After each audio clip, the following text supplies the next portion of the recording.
which is the gangway which leads to the shuttle entrance, which is now being sealed shut. Dave Wolf, this is an important procedure. I recall a mission not too long ago where they had some difficulty with the seal here. It's very important that this be leak checked and properly fitted onto its where it belongs before anybody blasts off, right? That's right. It's critical, and now that the hatch is closed, the ground crew that we see there will be installing a fitting to pump the pressure up in the vehicle.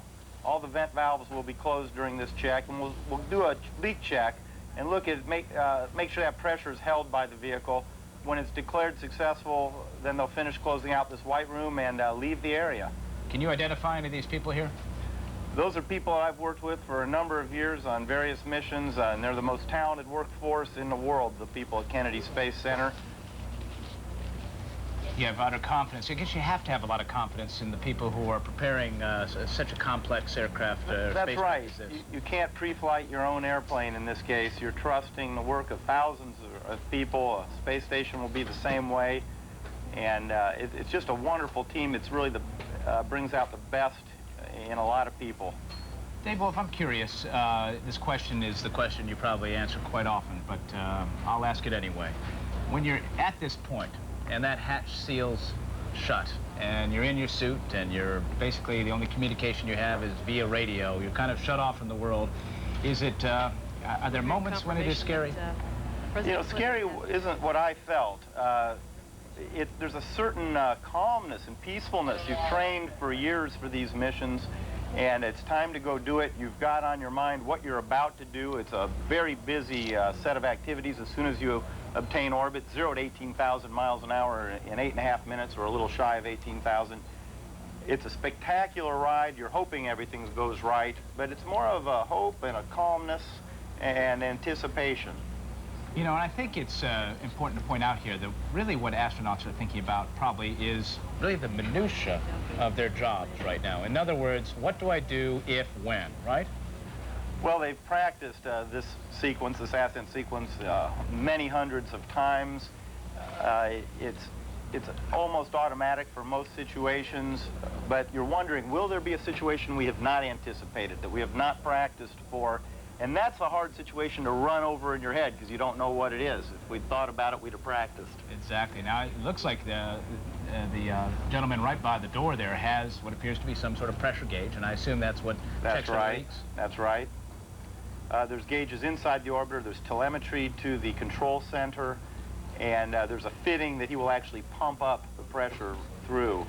It's probably worth pointing out here, too, that in some of the worst-case scenarios, that hatch is designed to blow out, and out would extend a 10-foot-long pole. And the astronauts in a situation where multiple engine loss, for example, might actually have to bail out. Why don't you walk us through the procedures you have to go through on getting out of an orbiter, extending that pole, and bailing out? How would that work? That's right. Well, the first thing is the vehicle must be within parameters where successful bailout can occur, and that is some sort of controlled gliding flight. And therefore, on ascent, you have to start the return home at least. If you're not going to make your landing site, if you're going to go long, or if you're going to go short or in the ocean, then we like to get down to around 20,000 feet, although the system is capable up to 100,000 feet for a bailout, since the astronauts are wearing pressure suits. The MS-3 sitting in that seat will pull the set of handles that blows the hatch. Before that, the pressure will be equalized by the commander controlling the vent valves.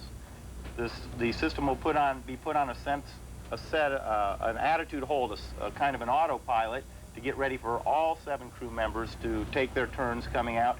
You'll clip on a fitting to this pole, and this pole makes sure that at these high speeds you don't come back and hit the tail of the orbiter. It pulls you down below the tail of the orbiter. Each one diving out in sequence, hopefully very quickly. And there should be time. In the case of a water ditch, in all cases, water flotation equipment comes out with you, a raft, life preserver. All right, I gotta interrupt that for just a moment. The President of the United States has arrived. Let's look at some pictures here. There he is, Patrick Air Force Base, about 10 miles due south of where we are now, walking off of Air Force One. Dave, The last time a president was here, Apollo 12, I asked Alan Bean about this earlier. They launched into a thunderstorm. And of course, many have suggested over the years that the pressure of having the president here somehow skewed the decision. What do folks at NASA think of that? Well, I know I can only speak for NASA today. We have safety foremost in our mind. We have strict flight rules for these conditions. We have a set of what are called field mills operating right now that look at the static electricity potential in the air, and if this exceeds a certain level, we do not launch. And we would not waive that except if there was a very good reason.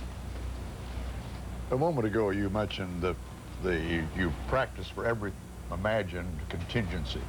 What you're concerned about is the unimagined contingency that you haven't practiced for.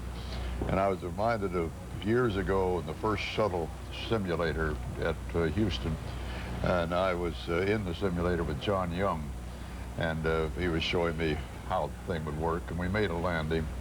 And just as we made the landing, Mission Control came in and said, John, we have an indication of a fire in here.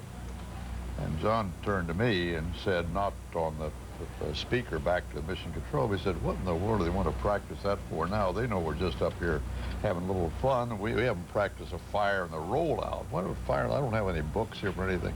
And they said, John, please, we have an indicated fire in here. He said, I know, I'm working on the problem. And he said, oh, heck, not in the shuttle, in the building here. Get the devil out of there. Oh, that's not funny, but it can cause confusion, can it? What's real and what's simulated? Yeah. Let's talk a moment about the crew. There are 6 other astronauts on board here. At times, we perhaps forget that. But the fact of the matter remains, it is a 7-member crew, including John Glenn, each of them outstanding in their own way. There's the walkout as you see them go by. This happened earlier this morning as they headed out to Launch Pad 39B. They're now all strapped in. The hatch is closed. And let's talk to Kurt Brown. I'll talk about Kurt Brown first. Kurt Brown is a graduate of the Air Force Academy. Spent a lot of time flying A-10 aircraft. He is a lieutenant colonel in the U.S. Air Force, 42 years old, from Elizabethtown, North Carolina. His mother has been very ho-hum about his career, but when she found out that he was going to be flying with Senator Glenn, she got rather excited. Now, sitting beside him in the right seat, Steve Lindsay. He's also an Air Force colonel. Steve Lindsay is the pilot, and he is 38. He is from Arcadia, California. He's the one who is pushing the concept of putting civilians in space, perhaps engaging in tourism in space someday, if that becomes practical. Mission Specialist Stephen Robinson is the payload commander of this mission. His crewmates call him Steve Nye, the science guy. He is an interesting guy with a PhD who has a lot of interesting ideas about a lot of things. He's 43 years old, born in Sacramento, California, and he is excited to shake John Glenn's hand once they get into orbit, because John Glenn, the first time he went to orbit, was all alone. Scott Parazynski has a resume which would take up about 6 or 7 of our screens here on CNN, so we'll give you the short version. Scott Parazynski has lived all over the world, is a medical doctor and mission specialist on this mission. He is 37 years old and originally from Little Rock, Kansas, although that doesn't really speak to his background. He's lived all over the world, as I say. He also is serving as the flight engineer, which means he sits in the middle seat right between the pilot and the commander. And as he has told us many times, for an astronaut, this is about as exciting as it gets. Pedro Duque, Juan Glenn, as they call him these days, around the Cape and in Houston. He will be the first Spaniard in space, if all goes well, in 1 hour and 25 minutes. He is 35 years old, born in Madrid, Spain. He's been waiting 6 years for a flight. He was with the European Space Agency, first signed on 6 years ago. Was training for some Mir missions, never got an opportunity, and this is his first opportunity. Jackie Mukai, also on board this mission. She is from Japan. She's a payload specialist, and she has already earned the title as the first Japanese woman in space on a previous mission. She's 46 years old, and she is also a medical doctor. And her mother, at age 73, said, "Oh, Jackie, I want to go myself," when she heard that John Glenn was aboard. And finally, of course, the man who needs less biographical sketching for you, because you're pretty familiar with his story, John Glenn, the lowly payload specialist on this flight, a NASA astronaut who was among the first 7, the Mercury 7. the age of 77, making his second flight. Originally born in Cambridge, Ohio, grew up in New Concord, went on to a little career in politics, and now he's back in his original profession of flying high-performance aircraft and spacecraft. And Walter Cronkite, you've known John Glenn for years. I've heard you describe him as a Boy Scout, and I think you mean that as a compliment. Isn't that right? Well, absolutely, although I'm not sure that all of his fellow astronauts actually considered it that way at the moment. I was quoting them. I wasn't making that up. Their feeling about John was he was the oldest of the group, of the original 7, and he seemed a little bit, a little humorless to them. He was so devoted to the mission. When they went to Langley, Virginia, for the first time, immediately after being selected as astronauts for training, for instance, all the rest of them took their families down there. They're going to live there for months, for years, perhaps. And he didn't take his family because he thought he ought to be devoting all of his time to the mission training.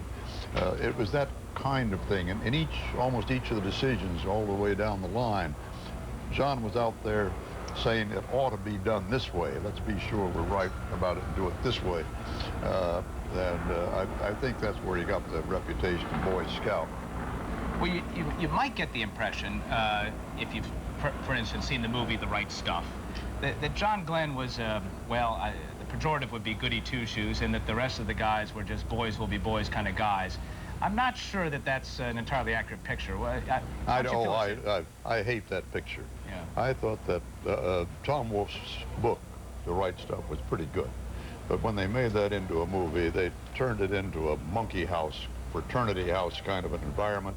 They libeled almost everybody concerned, all the astronauts, all the backup personnel, all the scientists. They made the German scientists look like burlesque characters with their accent. Lyndon Johnson was made a buffoon. The press was made out to be a bunch of fools. It was a terrible situation. All right. We're going to take a break. Our continuing coverage of the launch of the Discovery 7 will continue in just a moment. Stay with CNN.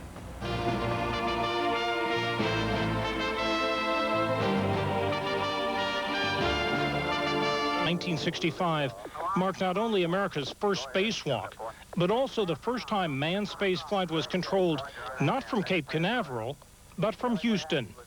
Houston was picked over 18 other cities to be the home for mission control, whether it was a trip to the moon or Earth orbit in the shuttle. Okay, stand by. The fact that it's here is sort of irrelevant. Like you say, once the vehicle launches, it could be anywhere on the face of the Earth. And liftoff of Space Shuttle Columbia on a mission. While Florida maintains control over the launches, once the spacecraft lifts off the pad, Houston takes over. Discovery Houston for EV8. Go ahead, Houston. Working in shifts around the clock, flight controllers monitor and analyze every aspect of the shuttle's performance and the crew's health. We control the mission collectively, both in terms of helping the crew manage the system, maintaining the timeline, and doing the replanning and doing the bulk of the decision-making here on the ground. This newest version of mission control began operation just 3 years ago. It cost $250 million and uses standard workstations and local area networks rather than the big mainframe-based system of the old mission control. And there are some replanning summary sheets included in your execute package. Astronauts fill the role of spacecraft communicators, CAPCOMs. They're the voice of mission control to the shuttle. And also to represent the crew back to the flight control team and to sort of watch out for the crew's interests, help us keep an awareness of what the crew might be thinking in the cockpit or how the crew workload is being distributed among the crew members. How important is mission control? Well, people here at the Johnson Space Center will remind you that when Buzz Aldrin and Neil Armstrong first landed on the moon, the first word transmitted back to Earth was Houston. Tony Clark, CNN, Johnson Space Center. Later. All right, clearly that was not the piece which we had intended to give you. That was Tony Clark explaining why mission control for this, once the shuttle clears the tower, is in Houston. And I've got Walter Cronkite. The real reason it was in Houston. Well, tell us, yeah. Lyndon Johnson was the powerful majority leader of the United States Senate. They needed his support. They needed his money. and he represented the state of Texas, and that's why it's in Houston. No, there was a little more reason than that. There was some thought actually they'd launch from that area. Then they decided that the Florida Peninsula was a better launching space a little bit further south, which helps the azimuth of the orbit. So they gave up the launch from Houston. But that was one of the early considerations. Dave Wolf, how do you feel about having kind of this bifurcated existence between Houston and Florida? Would astronauts prefer to be all in one place? Well, it's important that our whole country share in the experience. We have space centers in almost every state, certainly business in every state of the Union. It certainly would simplify our lives a little bit, but it works out fine. I can tell you that they're critical and very important to the space flight. You saw Phil Engelhoff, the flight director. He's a critical player in this launch. As soon as the shuttle does its roll just after launch, that center will be taking over control. All right, and of course Houston allows you an opportunity for a good excuse to get in those T-38 trainers and light it up and take a ride. So anyway, we're going to take a break. When we return, we will meet and discuss the mission with one of John Glenn's best friends. And we're going to have a surprise guest as well, so stay with CNN.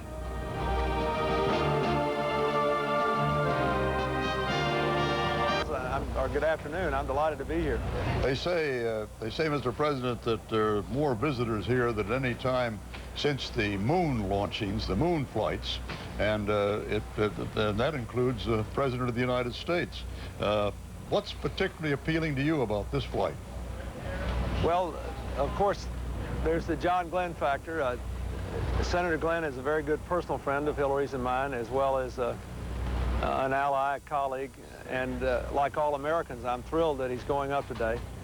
But also, you know, this really is the last launch before we begin to put the International Space Station up. So John Glenn began this first phase of our space program, and he's ending it just before we start on the space station. So it's very exciting. It's important for the space program, but it's a great day for America, a great day for our senior citizens, and I hope that all Americans share the exuberance that I feel today. You know, some naysayers say, Mr. President, that this flight of Glenn's is your reward to him for his stalwart support of yours during his years in the Senate. Anything to that? No. I've always wanted John to be able to go back as long as I've known he's wanted to. But if I'd had my druthers, he'd be home in Ohio running for re-election right now. And yeah. He said he was too old to serve another term in the Senate, but he wasn't too old to go into space. And right. I think the American people should know that the decision to send him was made strictly by the book. I had no role in it. He had to pass the strenuous physical exams, and then for each experiment he's going through, he had to prove that he was qualified and able to do that. I think this is very important. You know, one of the most important benefits that the American people derive from our space program is the whole rush of discoveries we get that help us here on Earth. Environmental discoveries, healthcare discoveries of all kinds. We've got all kinds of medical scanning equipment today that we wouldn't have but for the space program. We've got protective clothing that people who are super sensitive to the sun can wear that we wouldn't have but for the space program. So we're going to get a lot out of John Glenn going up there today, and I think the country is well served by doing it, and goodness knows for a lifetime of service to us in the air and on the ground, he's earned this chance. You know, they say that President Kennedy grounded Glenn after his first flight because he didn't want to risk the death of a hero out there on a second flight. Would you have made that decision? Well, I don't know. I can't say because I wasn't there then, and it's easy to second guess. But I'll say this. I think that John Glenn going up today is a very good thing for America. We're going to learn a lot from it, and we're all going to, I think, be thrilled by it. And I'm just glad he was brave enough to do it. You know, out there on pad 39A, Mr. President, there to the right, to the south of the 39B, from which this flight would take place, there's a shuttle scheduled to take into orbit in just a few months the first parts of the planned American-Russian Joint International Space Station, almost a small city permanently in space. Well, now Russia has this desperate economic situation that endangers that schedule. It looks like we may have to put in a lot of money to try to keep that space station on schedule, yes, the construction of it. Are we prepared to do that? Well, Walter, if it were required, I would be supportive of it. and I would be happy to talk to the congressional leaders in both parties. You know, our space program has been a great investment. It's had hardly any increase in funding since I became president, but we've gone from 2 launches to 8 launches a year. We've dramatically cut costs. NASA is the sort of the star, the poster child of Vice President Gore's Reinventing Government campaign, and we're getting a lot out of it.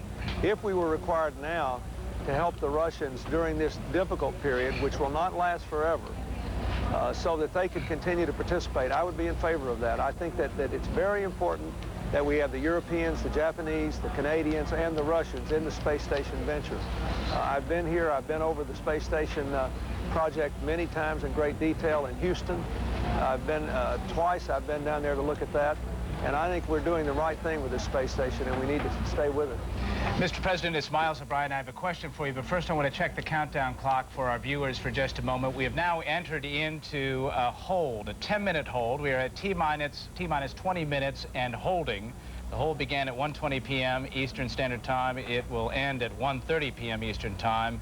And then we'll count down again to 9 minutes, another 10-minute hold at that point. Once again, to remind our viewers, this is simply a way of NASA keeping up with the important business at hand and making sure everybody's doing their job in time. Mr. President, I'm just curious, are you nervous?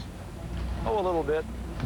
I think that it's part of the excitement. I'm a little nervous, but I've got great confidence in these people. I've had a lot of great honors as president to meet people who serve our country, but meeting the people who are in the space program, the astronauts, those who work on the ground, those who plan these missions, they've done everything they can possibly do, and they would never compromise an iota of safety or reliability just because Hillary and I and all the rest of the world are here through the media. I feel good about this, but yes, I'm nervous and I'm excited. I feel like a kid at his first Christmas. I'm very excited about this. Mr. President, President Bush in 1989 proclaimed the national goal to send humans to the planet Mars by the year 2019. That's the 50th anniversary of Neil Armstrong's first step onto the moon. Do you affirm that goal for the Mars mission?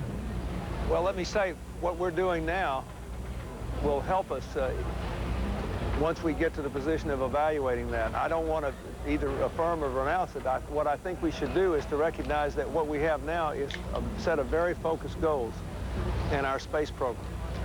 We are working on the space station. We are working on the shuttle. We are working on space transportation. We are working on things that tell us about our environment on Earth. And then we're doing these special projects, the Hubble telescope, which is magnificent. And we did the Mars Pathfinder mission on, you remember, July the 4th of last year.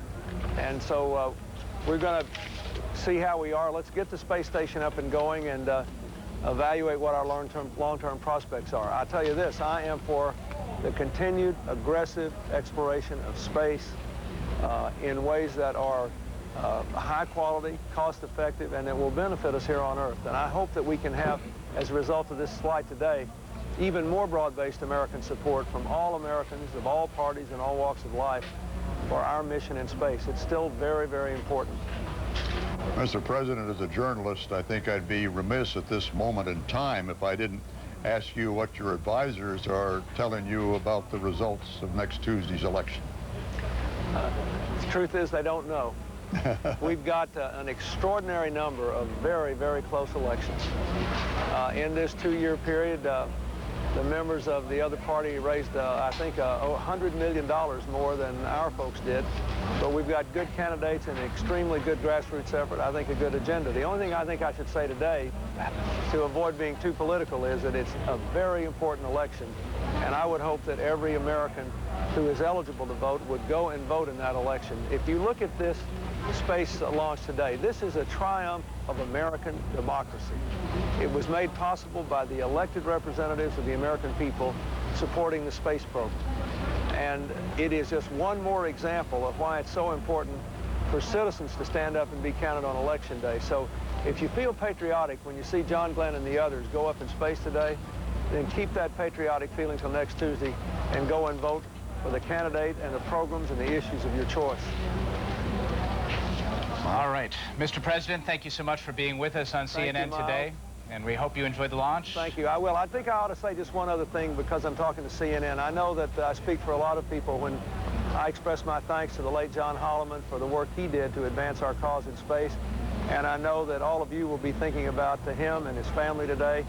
And I thank CNN for giving such a high profile to our space mission. Thank you. All right. Thank you, Mr. President, for those words. Miles and I were going to dedicate this broadcast at an appropriate time to the memory of John Holloman, who was the space expert at CNN, who's as skilled as Miles, planned to be in this anchor chair, and who was killed, unfortunately, in an automobile accident just a couple of weeks ago.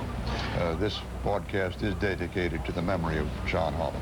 All right, it's time for us to take a break. When we return, we'll check in and see how the crowds are doing along the beaches. CNN's Mark Potter there, Goodyear blimp hovering overhead. With the clock holding at 20 minutes, stay with us.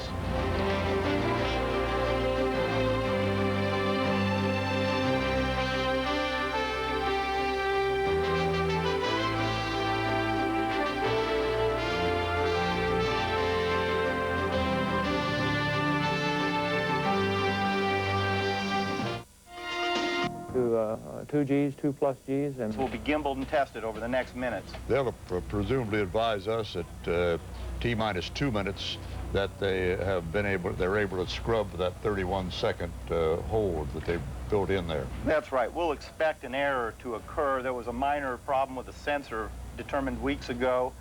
It wasn't worth fixing, but it's going to cause a master alarm when the engine's gimbal, and the data will be checked by the people in the Launch Control Center. Since the data has failed, they need to clear that failure flag, if you will, by 31 seconds in order to prevent the automatic launch sequencer from initiating automatically a hold at 31 seconds. So we should not see a hold if that error is cleared. Bernard Harris, 31 seconds is a very important milestone in the countdown. What happens then? It is. Well, let me back up and talk what the crew is feeling inside the time that Dave is talking about checking out the engines. This is the first time that as you're sitting there for the hour, 2 hours that you're in the vehicle, that the vehicle starts moving. You can actually feel the gimbling inside of this, and you know that you're about to go somewhere. And this is serious business. At 30 seconds, of course, you've got your visors down, of course, called at T-minus 2 minutes, and everybody is anxious and ready to get this show on the road. And isn't it true at this point, too, the shuttle's computers sort of take over and then it becomes an opportunity, well, you're going to fly, right? Yeah, that's exactly right. And that's another critical point, of course, because when you turn over the launch control computers to the onboard computers, then they all have to come up to speed and be able to take over launch. Copy that, in work. I have trouble reading the electric lights in that clock. What is that, 2 minus 30? Looks like we're 2:30. 38? I think we're all having trouble with that one, the way the sun is hitting the water. Go for launch. The computers are right now making thousands of checks per second of all the orbiter systems. If anything should come up, they will flag it. What are we seeing here, Dave? That's the retraction of the gaseous oxygen vent hood. That is a liquid oxygen tank filled with 500,000 gallons of liquid oxygen and liquid hydrogen. That sucks the extra that's venting out of the top away. It's moving away from the orbiter. So far, everything going according to the script, right? Everything according to the script. Yep. Looks good.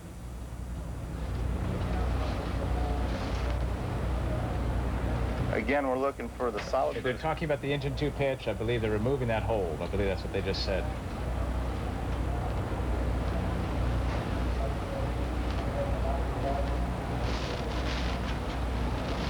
All right.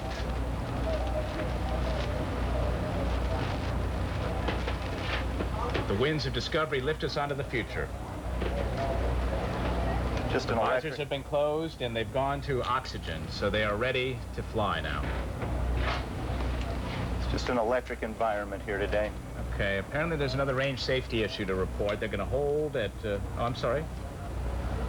They just say the range was clear? They've removed the hold.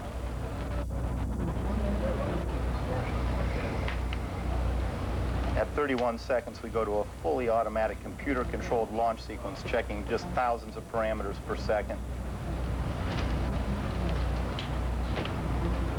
Even checking the main engines after they're lit at 6 seconds, that they reach 90% thrust and everything's normal. All right. All systems are go. That's the report we're getting from the Launch Control Center here at the Kennedy Space Center. That's the President and the First Lady getting up to see the launch. Let's just listen for the rest of the way.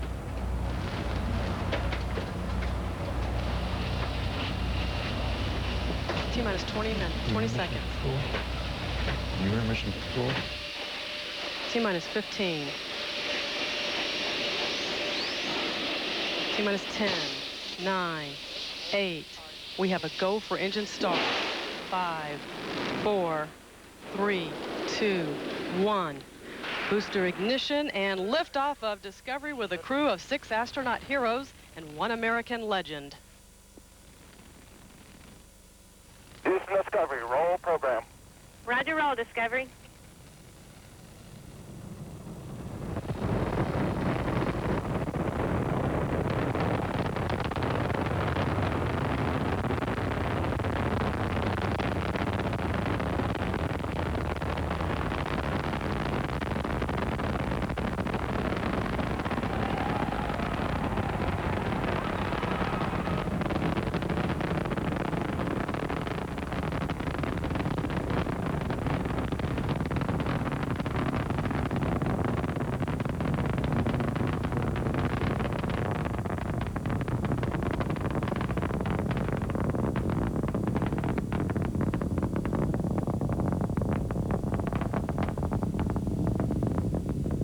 Discovery Houston, go at throttle up.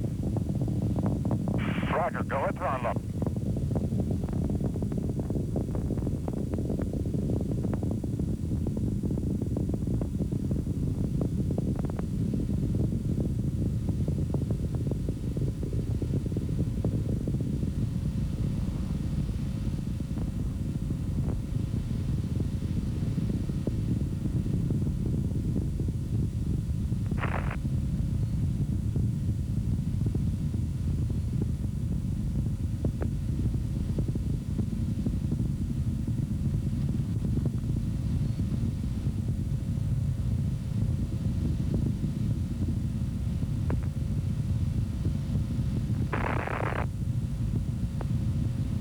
One minute and 50 seconds into the flight. Discovery now at an altitude of 25 miles, traveling at a speed of 2,900 miles an hour.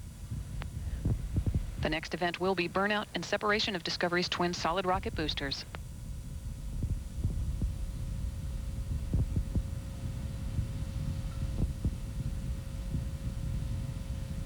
Discovery Houston, 2-engine Banjul. Copy, 2-engine Banjul. Capcom Susan Still informing the crew that in the event of a single engine failure, Houston, performance nominal. Copy, performance nominal. Discovery could now reach the transatlantic abort site at Banjul. However, telemetry indicating all 3 engines continuing to perform well, and Discovery's performance to this point, 2.5 minutes into the flight, has been as expected. Discovery now traveling at a speed of 3,500 miles per hour at an altitude of 43 miles, downrange from the Kennedy Space Center, 70 miles. All systems are continuing to perform well.